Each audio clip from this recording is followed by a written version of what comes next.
Hello and welcome to this video where I want to talk about what are the different international commercial terms, also referred to as Incoterms.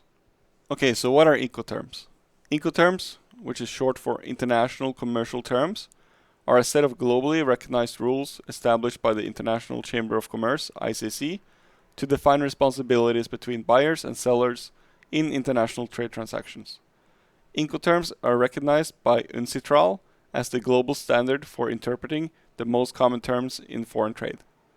UNCITRAL is the United Nations Commission on International Trade Law and is a UN body established in 1966 to promote the harmonization and unification of international trade law through conventions, model laws, and other instruments.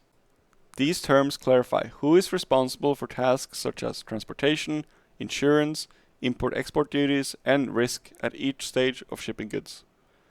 Incoterms are divided into two categories based on the mode of transport they apply to. Number 1, any mode of transport in sea. Number 2, inland waterway transport only.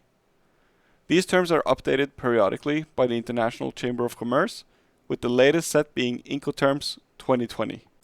So the purpose of the Incoterms are to clarify who pays for freight, insurance, and import-export duties, to avoid costly misunderstandings, to facilitate international trade, and how they work is that once the buyer and seller agree on an Incoterm, they can trade without having to rehash who is responsible for costs and risks about different parts of the process.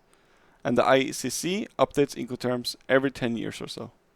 Okay, so number 1 is EXW, which is Ex Works. The seller places goods at their premises. The buyer handles all transport and risk from there. Number 2, FCA Free Carrier. The seller delivers goods to the buyer's chosen carrier at a specified location. 3, CPT Carriage Paid To. The seller pays for transportation to a destination, but risk transfers to the buyer upon delivery to the carrier. 4, CIP Carriage and Insurance Paid To. Similar to CPT, but the seller also provides minimum insurance. Number 5, DAP Delivered At Place. The seller bears transport costs and risks up to the buyer's designated place. 6, DPU Delivered At Place Unloaded. Like DAP, but the seller is also responsible for unloading goods. 7, DDP Delivered Duty Paid. The seller covers all costs, including customs duties, until the goods reach the buyer. 8, FAS Free Alongside Ship. The seller places goods alongside the vessel at the port, and the buyer takes over from there. 9, FOB Free On Board. The seller handles goods until they are loaded onto the vessel. Risk then transfers to the buyer. 10, CFR Cost and Freight. The seller pays for freight to the destination port, but risk shifts to the buyer upon loading. 11, CIF Cost, Insurance, and Freight. Similar to CFR, but the seller also provides minimum insurance.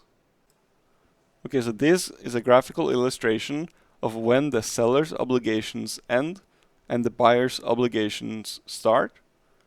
And you can see the Incoterms are on the y-axis, and then each row will be for each Incoterm.